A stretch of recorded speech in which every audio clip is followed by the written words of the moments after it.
네. 또 이번 주에 또 뵙습니다. 자, 이번에는 우리 이진경 목사님 모시고 저희가 함께 대화를 나눠보려고 그럽니다. 오늘 이 현대 사회 속에서 특별히 이제 자본주의 사회 속에서 신앙인으로 살아간다는 게 이제 정확하게 이제 어떻게 해야 되는지를 잘 모르겠어요. 왜냐하면 성경이 쓰여진 시기가 지금처럼 이런 복잡한 자본주의 시대도 아니었고 그렇다 보니 뭐 부동산이니 주식이니 이게 지금 현대인들은 뭐 초유의 관심사잖아요. 그런데 이제 그런 데에 있어서 신앙적 기준을 세운다는 게 너무 어려운 거예요. 모든 관심이 다 거기에 있는데 그거에 대한 신앙적 기준을 세우기 너무 어려운 시대다. 주신 질문에 사실 그 부분은 저도 많이 고민하던 부분이에요. 그러니까 돈에 대한 문제가 예전에는 성서가 쓰여질 때는 그렇지 않았다고 하지만 꼭 그렇지도 않습니다. 예수님이 가장 중요하게 하셨던 말씀 중에 하나가 돈과 하나님을 겸하여 섬길 수 없다는 말이었죠. 아, 그렇죠. 네, 사실 그 굉장히 많이 나오죠. 십계명에 있는 말씀과도 나 외에 다른 신을 섬기지 말라는 말씀에 대한 예수님의 현대적 해석이라고 생각을 해요. 왜냐하면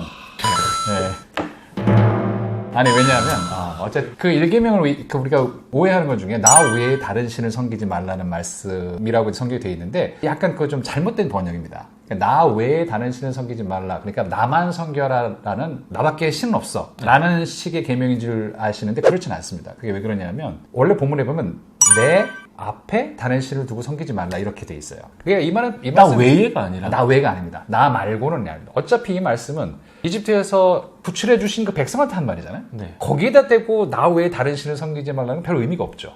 그러니까 그건 어떤 의미냐면 동시에 둘을 같이 믿지 말라는 혼합주의에 대한 경고예요. 그러니까 이 말씀 자체는 실제로 이스라엘 사람들이 그랬잖아요. 야훼 신을 섬겼지만 산당이 없었던 적이 없었어요. 그 바알 산당이든 아세라 산당이든 늘 요새 계약을 한다고 해도 늘 산당에 가. 이게 뭐냐면 어떻게 보면 교회 다니면서 전 보러 다니고 날짜 보고 손 없는 날 이런 날 보러 이사 다니고 이런 거랑 비슷한 거 아주 간단하게 얘기하면 그런 거죠. 굉장히 이상한 거죠 사실은. 겸하여 그러니까 혼합주의 나를 믿으면서 다른 신도 동시에 믿지 않으라라는 말씀인 거예요. 그 말씀이.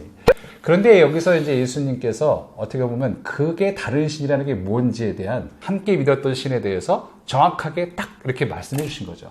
하나님과 돈의 신을 같이 섬길 수 없다라고 얘기를 하시는 거죠. 함께 하면 안 된다. 둘 중에 하나 선택해야 된다라고 말씀하신 거죠. 그 말은 뭐냐면 우리가 이미 혼합해서 섬기고 있다는 게 전제되어 있는 거고 그걸 또 가르는 것이 얼마나 힘든가에 대한 얘기도 된다고 볼 수도 있어요. 그러니까 이제 이 시대에는 더더욱이 저는 이 예수님의 말씀이라든지 기독교적 가치가 오히려 꽃을 피워야 하지 않는가, 역할을 해야 하지 않는가 이런 생각을 하는데 맞습니다. 그렇다면 이제 이런 이 현대 사회에서 이거 어떻게 해야 됩니까? 이게 진짜 현대 사회에 대한 얘기를 하자면 항상 문제는 뭐냐면 가진 사람이 더 가지려고 한다는 게 늘 문제였고 자본주의 핵심은 그게 성경에서는 그 기조에 대해서 가진 사람 필요한 만큼 이상의 갖는 것에 대해서 이것은 네가 많이 갖는 게 문제가 아니다. 네가 가져서 다른 사람이 못 갖는 게 문제다라는 것을 끊임없이 지적을 해요. 이게 포인트네. 그러니까 이제 내가 부자가 되는 게 문제가 아니에요. 그러니까 자본주의 사회에서는 뭐냐면 네가 부자가 됐을 때 그 몫으로 누군가는 굶고 있다는 것을 의식하지 않는다는 것 자체가 죄다라는 식의 말씀이 예수님 말씀을 볼 수도 있죠. 그런 관점에서 지금 너무 지금 다들 관심이 부동산과 주식에 가 있어요. 그러니까 이제 이런 부분에 대해서 그렇다면은 교회는 무슨 이야기를 해야 하는가? 이게 이제 어떤 대사회적인 의무이기도 하겠고 또 성도들은 잊지 말아야 할 어떤 이 뭔가 원칙 같은 게 있어야 될 텐데 목사님의 개인적인 입장이셔도 좋고요. 말씀을 드리자면 저는 그냥 원칙적인 것만 제가 말씀드리자면 부동산에 관한 것에 관해서 땅은 좀 다릅니다. 성경적으로 보자면 희년을 봐도 레위기 25장의 희년을 봐도 사실 땅은 사유한다는 것 자체가 좀 이상한 생각이에요. 다른 이런 생산품들은 만든 거잖아요. 가공해서 만든 건데 땅은 그런 게 아니잖아요. 원래 있었던 거잖아요. 근데 그걸 누가 잣대를 딱 긁고 이게 오늘부터 내 땅이야 라는 게 내 거야 라는 게 사실은 좀 그게 이상해요. 사실은. 진짜 이상하죠. 근데 그거는 이제 성경적인 얘기고 하나님에 대한 얘기니까 그거를 일반적으로 적용할 수가 없지만 최소한 토지 공개념에 대한 고민들은 헨리 조지나 이런 사람들이 얘기했던 토지 공개념에 대한 것은 충분히 지금도 가능하다고 생각해요. 그러니까 사실 사는 집이 저는 사실은 기독교인들이라면 좀 그랬으면 좋겠는데 사는 집은 하나면 됩니다 라고 생각이 들어요. 돈을 벌기 위해서 투기의 목적이라면 저는 이건 아니라고 생각이 들어요. 그러니까 사실은 좀 그게 굉장히 중요하다고 생각해요. 내가 이거를 내가 맡아놨을 때 누군가는 그걸로 고통을 갖고 있다는 생각을 갖는다면 좀 그렇게 하기는 좀 어렵지 않나 생각이 들어요. 주식 같은 경우는 사실 저도 그래요. 그러니까 돈으로 돈을 버는 행위 자체가 투기는 좀 문제가 있대요. 물론 주식이 다 문제가 있는 건 아니에요. 왜냐하면 주식이라는 건 한 그 기업에 대해서 내가 투자를 하는 게 있잖아요. 이 기업이 자라나는 걸 보고 그래 이 기업을 같이 이제 자라면서 돌아오면서 어쩌면 그걸 이제 말하자면 투자 같은 뭐 그것까지는 문제가는 안 뭐 그렇지 않다면 주식회사라는 게 있을 수가 없으니까. 그거 자체가 없어진다면 이걸 단기 차익을 이익하면서 그걸 통해서 이렇게 이렇게 한다면은 이거는 조금, 그러니까 돈으로 돈을 벌려고 보는 행위 자체는 좀 문제가 있지 않을까 좀 생각이 들어요. 그러니까 원론적으로 얘기하죠. 여러분, 제가 이제 신앙적으로 드리는 말씀, 그냥 간단하게 또 시간이 많지 않으니까 좀 드리고 싶은 말씀은 이런 거예요. 특별히 이 자본주의에 대한 반자본주의적인 정신이 가장 농후하게 들어있는 복음서가 누가복음과 짝을 이루는 사도행전. 이게 제일 중요한 복음이라고 볼 수 있어요. 이건 거의 거기에 대한 현대 자본주의에 대한 거의 비판이 담겨 있죠. 예를 들자면 부자는 나쁘다라는 게 정확히 들어 있습니다. 역시 우리 부자의 기준. 부자의 기준. 좋습니다. 저는 돈을 많이 버는 게 부자라고 생각하지는 않습니다. 존 웨슬리 목사님이 이렇게 말씀하셨어요. 벌 수 있는 한 많이 벌어라. 저축할 수 있는 한 많이 저축해라. 그 다음에 이제 세 번째가 있죠. 나눌 만큼 쓸 수 있는 만큼 많이 써라 이렇게 얘기했죠. 그러니까 부자라는 것은 돈을 많이 버는 사람이 부자가 아니라 자기를 위해 얼마를 쓰느냐가 부자인지 아닌지를 결정한다고 생각이 들어요. 내가 1억을 벌어도 나를 위해서 얼마를 쓰는 거냐가 그게 사실 중요한 그게인 거지. 매달 1억을 벌어도 내가 뭐 예를 들자면 이 돈은 내가 정말 내 능력이 아니라 하나님이 주신 거다. 그러면 내가 이 돈을 더 나눠야 되겠다라고 한다면 그건 아니지 않을까? 뭐 이런 생각이 들어요. 그러니까 돈을 얼마 버느냐가 중요하진 않습니다. 이 돈의 규모의 문제가 아니고 나에게 허락된 것을 얼마나 자기를 위해서 쓰고 있는가, 자기만을 위해서 쓰는가. 이제 그것이 이제 바늘길을 통과할 수 있느냐 없느냐를 결정짓는 기준이 아니겠느냐. 이거 좀 세계에서 우리가 좀 들었으면 좋겠다 이런 생각이 듭니다. 그래서 저는 사실은 여러분 이게 좀 이런 결심이 필요하다고 생각해요. 그러니까 만약에 신앙의 결심, 경제적인 결심을 한다는 건 이런 겁니다. 이건 좀 굉장히 주관적인 결심이 있겠는데 나는 몇 평 이상 살지 않겠어. 차는 얼마 이상 사지 않을 거야. 라는 결심을 안 하면 있는 대로 사게 돼요. 점점 더 늘어납니다. 별거 아닌 것 같은데 사실 아니면 내가 나를 위해서 쓰는 돈은 여기까지야. 우리 가정을 위해서는 여기까지만 쓰자. 뭐 이런 거는 좀 정해놔야 되지 않나.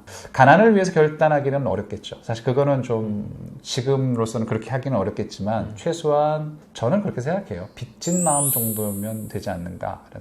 그렇다면 이제 자연스럽게 이 이제 헌금 문제로 저는 우리가 어떻게 이제 우리에게 허락된 돈을 잘 간수하는가. 어느 성도가 또 이런 질문을 하더라고요. 그 헌금 생활에 있어서 우리가 가져야 할 이 기준, 이 사회 속에서 오늘날 이제 그 궁금하다. 이런 질문을 해주셨어요. 그래서 그 부분으로 좀 대답을 좀 해주시죠. 헌금에 굉장히 민감합니다. 민감하기 때문에 그러니까 잘 모르는 사람이 해야죠. 교회 사정을 잘 모르는 사람, 저 같은 사람이 해야 됩니다.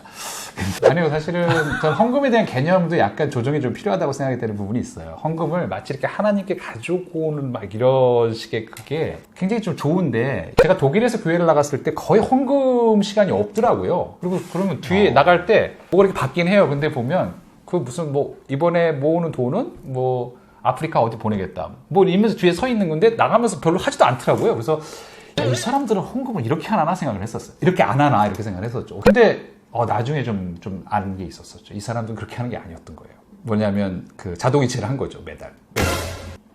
그래서 이런 식인 거예요. 독일에서 저는 굉장히 놀랐던 게 입교식 할 때 굉장히 놀랐던 부분이 있어요. 교회, 그러니까 그 유형의 교회가 아니라 이렇게 보이지 않는 그리스도교 교회에 들어가는 그런 예식이라고 생각했는데 정말 교회 멤버십을 얻는 과정. 멤버십. 난 이 교회 멤버십이 된다는 그 과정인 거죠. 말하자면 기독교 교회로 들어오는 거는 세례인 거고 네 이 교회 멤버십이야 라는 것을 하는데 그때 저는 독일 교회에서 그 서약에 보니까 입교식 서약에 재정 부담에 대한 서약들을 하더라고요. 저는 그거 좀 깜짝 놀랐었어요.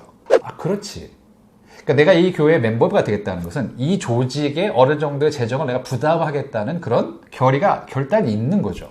그래야 되는 거고. 그냥 난 교회 온다가 아니라 그렇지 내가 여기에 성원으로서 회가 구성원이 돼서 회가 되면 왜냐하면 조직을 운영하는데 이런 데 돈이 필요하니까 사실은 그 사람들이 헌금이라고 생각하는 개념은 약간 헌금이라기보다 그런 식의 개념이 좀 강해요. 하나님께 드린다는 개념보다는 약간 이 구에선 회비 같은 느낌이 더 강한 거죠. 네. 이 회를 유지하는. 그래서 저는 그게 나쁘다고 생각하진 않아요. 저도 그거 좋은데요. 필요한 부분이라고 생각해요. 아, 전체 예산에 나는 몇 프로를 내가 책임지겠다. 아니면 뭐 각자의 재정 형편에 따라서 달라질 수 있겠고 예. 그런 느낌이 우리 교회는 우리 한국에는 없는 거예요. 아예. 그러니까 하나님께 바친다는 느낌이지 이게 우리 교회 조직을 운영하는 회비다라는 느낌이 없는 거죠. 그러니까 저는 그러니까 이걸 다 일로 옮기자는 뜻이 아니라 이런 개념도 굉장히 중요하다.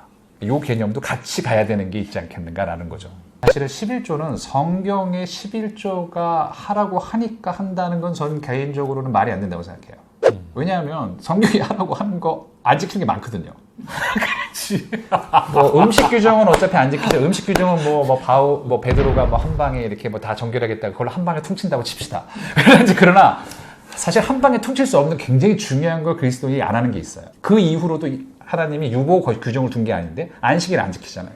그렇죠. 그러니까 성경에 나와 있으니까 해라. 이거는 사실은 좀 그래요.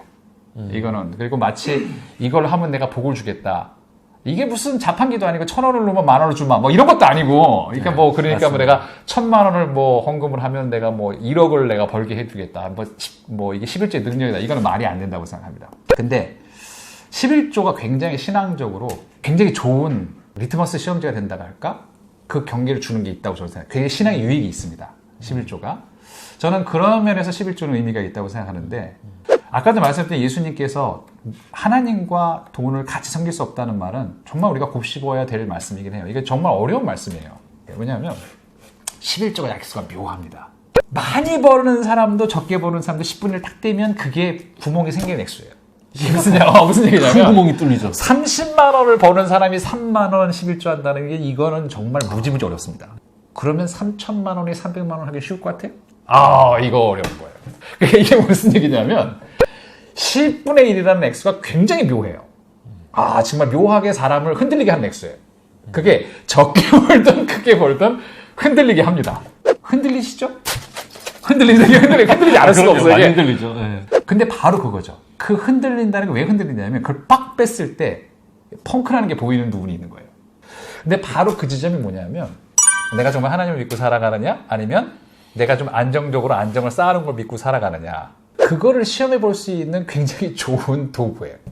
저는 이렇게 생각합니다. 이게 하나님의 것이다. 10분의 1이 하나님의 것이다. 이런 논리 있잖아요. 말도 안 된다고 생각합니다. 10분의 1이 하나님의 것이 아니죠. 10분의 10이 다 하나님의 거죠. 그러니까 이거는 뭐냐면 그래도 삶의 태도도 중요하고 습관인 것 같아요. 그러니까 딱 이렇게 떼어놓고 시작을 해야지 약간 고민하면 못합니다. 고민은 못해. 결단은 가슴이 탁 뜨거워지면 그때 딱 해야지 조금 지나면 이게 머리로 올라오면 그때 못합니다. 왜냐하면 그렇게 할 수 없는 수많은 이유가 있기 때문이죠. 이게 조금만 놔두면 바로 머리로 올라가거든요. 그러면 못해요. 하지 말아야 될 너무 많은 이유가 있으니까.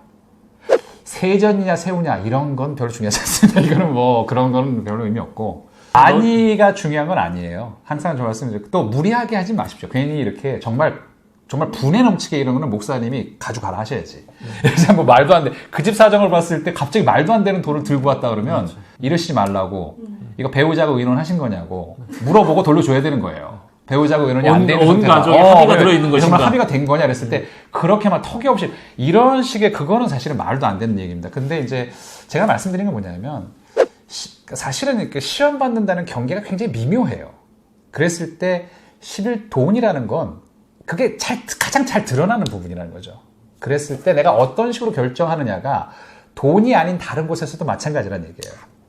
그래서 저는 그 훈련이라고 생각해요. 돈에서 내가 그렇게 결정할 수 있으면 다른 부분에 있어서도 그렇게 결정할 수가 있다는 거죠. 아닙니다. 그래서 그게 굉장히 중요한 리트머스 시험지 같은 거다. 돈 자체라기보다는 내 신앙의 모든 결정에서 리트머스 시험 같은 거다. 헌금 생활에 대해서라면 그런 말씀을 드리고 싶어요. 그 돈을 어떻게 쓰느냐는 다른 문제지만.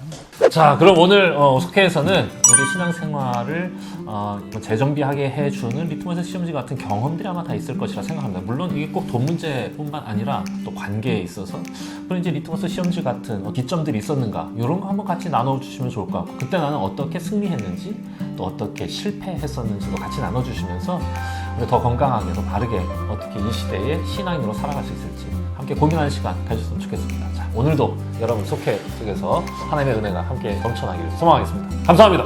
감사합니다.